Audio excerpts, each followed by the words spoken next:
रसखान भले ही वृंदावन आए भय के कारण, क्योंकि लोगों ने डरा दिया था कि एक सांवरा सलोना बालक रहता है, एक टांग टेढ़ी है उसकी। टेढ़ी इसलिए कहते हैं ठाकुर जी को क्योंकि ठाकुर जी सीधे चलते नहीं हैं।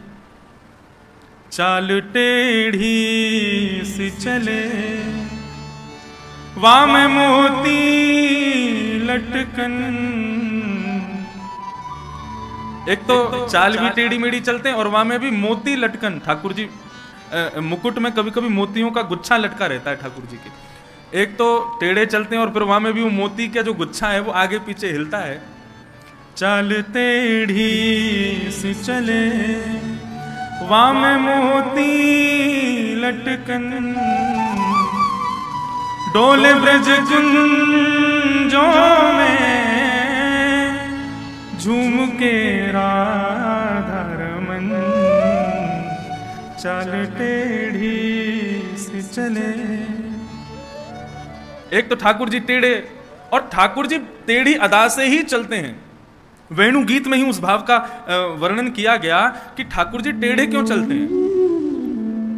कोई हड्डी टेढ़ी है क्या कोई दिक्कत है पूरे अंग में जो टेढ़े मेढ़े चलते हैं? खड़े भी सीधे नहीं होंगे, टेढ़े मेढ़े से ही होंगे। पूरे दिन पांव ऐसे लगा के खड़े रहते हैं, दर्द नहीं होता पैरों में?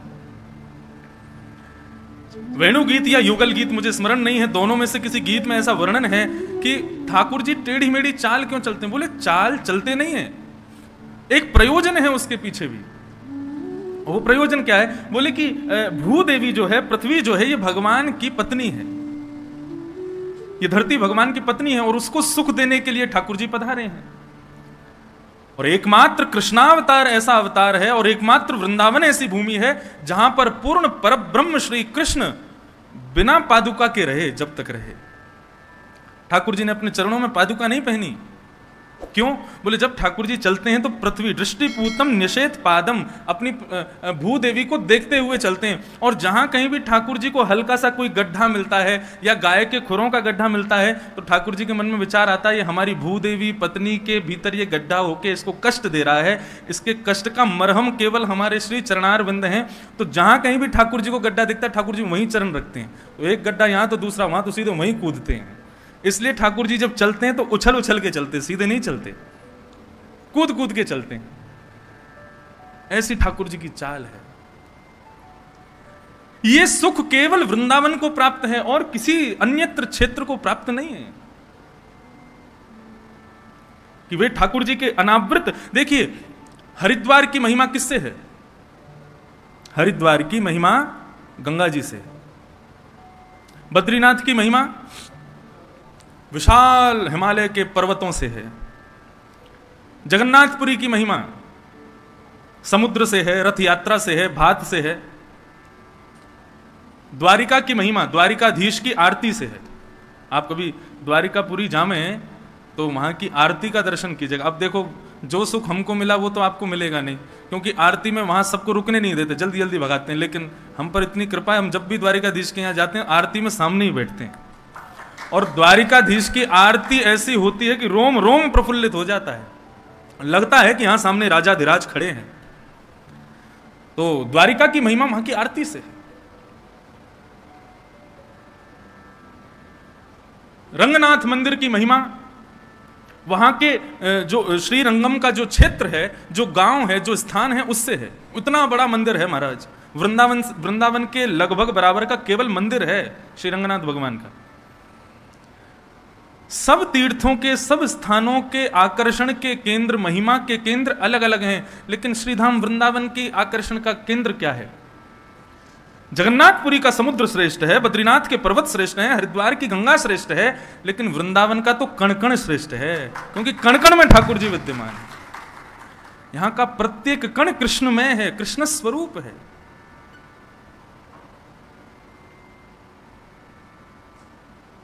ऐसा श्रीधाम वृंदावन, और उस वृंदावन की ठाकुर जी की लीलाओं का हम लोग दर्शन कर रहे हैं, श्रवण कर रहे हैं। भगवान अब 6 वर्ष के हो गए, लाल जी की उम्र 6 वर्ष की हो गई। धीरे धीरे ठाकुर जी बड़े होते जा रहे हैं, वैसे वैसे लीलाएं ठाकुर जी की बढ़ती जा रही हैं। अब ठाकुर जी धीरे धीरे बछड़ा बछियाओं के संग संग गायों को भी चराने जाते हैं। और गाय चरा करके जब लौटते हैं तो ठाकुर जी का जो रूप माधुरी है उसका वर्णन श्री शुकाचार्य जी कर रहे हैं। ग्रीष्म ऋतु का समय है, ठाकुर जी गैया चरा करके लौट रहे हैं, प्रश्वेत के पसीने के बिंदु ठाकुर जी के अलकावलियों पर, ठाकुर जी के मुखमंडल पर आ रहे हैं। ठाकुर जी के मुख पर आने वाले प्रश्वेत के बिंदुओं को देख करके गाय मचल जाती है और मचल करके ठाकुर जी का श्रृंगार करने का भाव गाय के मन में उत्पन्न होता है। तो गाय क्या करती है, ठाकुर जी के आगे पीछे जोर जोर से कूदना शुरू करती है।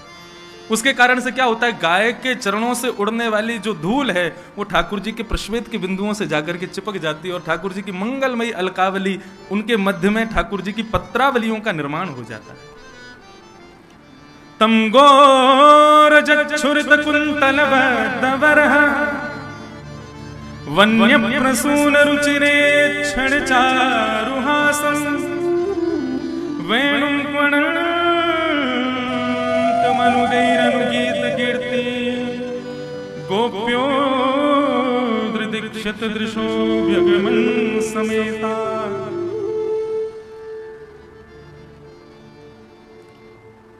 लाल जी को अपने श्रृंगार में सबसे ज्यादा प्रिय है पत्रावली का श्रृंगार, जो इस प्रकार चंदन घिस के बिंदी बिंदी बिंदी लगाते हैं, ठाकुर जी के यहाँ गुलाई बना देते हैं। इस प्रकार से जैसे एक केसर की बिंदी, फिर एक लाल बिंदी, फिर केसर बिंदी, लाल बिंदी, इस प्रकार ठाकुर जी की पत्रावली। ये पत्रावली कहां से शुरू हुई? लाल जी गैया चरा करके लौट रहे थे तो प्रश्वेत के बिंदुओं को देख करके गायों ने उछल करके अपने चरण की रज ठाकुर जी के मुखमंडल पर पहुंचा दी।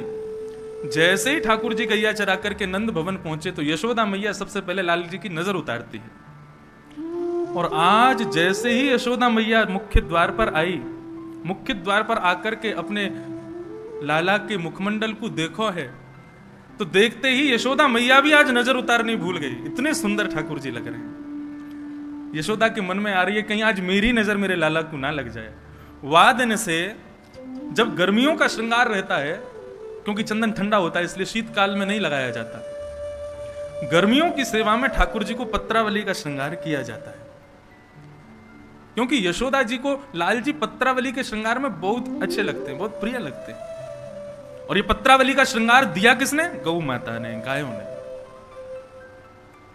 ऐसे ठाकुर जी की मंगलमयी लीला चल रही है। एक धेनुकासुर नाम का एक असुर रहता है वृंदावन में। ये धेनुकासुर जो है ये गधे के रूप में था। भगवान को जब ये बात पता चली, ग्वाल बालों ने आकर के कही, बोले लाला एक धेनुकासुर नाम का एक दैत्य रहता है, वो अपने बगीचे में खेलने नहीं जाता, उसके बगीचे के आसपास यदि कोई पहुंच जाए तो वो मारने आ जाता है, तू वाको वध कर दे। लेकिन ठाकुर जी के मन में कोई और लीला चल रही है। लाल जी कह रहे हैं धेनुकासुर का वध मेरे हाथों होना जरूरी नहीं है, मेरे हाथों यमुना को अपवित्र करने वाला विषैला जो नाग है कालिया, उसका वध होना बहुत जरूरी है। और कालिया के वध के लिए दाऊ दादा का हमारे साथ में वन ना जाना बहुत जरूरी है। क्यों? बोले बलराम जी कौन है? शेषावतार, शेष नाग ही तो हैं। और बोले नाग के सामने दूसरे नाग को मारेंगे, उसको देखने में अच्छा थोड़ी लगेगा। वो कितने भी हमारे बड़े भैया हों, लेकिन अपनी जात का पक्ष तो लेंगे, अपनी प्रजाति का पक्ष तो लेंगे। ऐसी कोई लीला की जाए कि दाऊ दादा हमारे साथ एक दिन वन जाने से चूकें और हम कालिया नाग को मारें। अच्छा ठाकुर जी ये लीला क्यों कर रहे हैं? बहुत ध्यान से सुनना। बदला लेना चाह रहे हैं बलराम जी से। बड़े भैया और छोटे भैया, दो भाई जिस घर में होते हैं उनको पता होगा, बड़ा भैया हमेशा कहा करे छोटे भैया को चिढ़ाते ही रहे। और ठाकुर जी को बहुत चिढ़ाते हैं दाऊ दादा, इतना चिढ़ाते हैं, इतना चिढ़ाते हैं, सूरदास जी ने तो एक पद लिख दिया। एक दिन ठाकुर जी रोते रोते मैया के पास पहुंच गए और मैया से जाके बोले, मैया तू मेरी बात सुन ले आज। मैया बोली कहा बात है लाला? रूठ के बैठ गए, बोले मैं खेलन नहीं जाऊंगा आज। बोले क्यों ना जाएगा?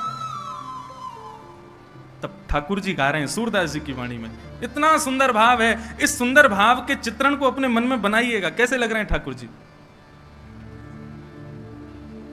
मैया मोहे दाहू बहुत खिजावे, मैया मोहे दाहू बहुत खिजावे। भैया या दाऊ को तू समझा ले, 24 घंटा मेरे पीछे पड़ो रे, मुंह को बहुत बहुत चिढ़ावे। और खिजावे को मतलब एक हमारी ब्रज भाषा में खींच रहे हो मतलब चिड़चिड़ा रहे हो, मतलब अब खींचना कैसे बताएं, क्या कहेंगे खींचने को, चिढ़ना ही कहते हैं। देख कितना खींच रहा है, मतलब चिढ़ रहा है? रिसियारो, अभी रिसियानो ना समझेंगे सब रे, रिसियाना समझते हैं? कितनों रिसियारो, रिसियाने को मतलब क्रोध में भर करके मुट्ठी बांध करके और फिर उल्टा सीधा बोलना, वो उस समय उसको बोलते हैं रिसियाना। गुस्सा, चिढ़ करके गुस्सा जो आता है उसको कहते हैं खींचना।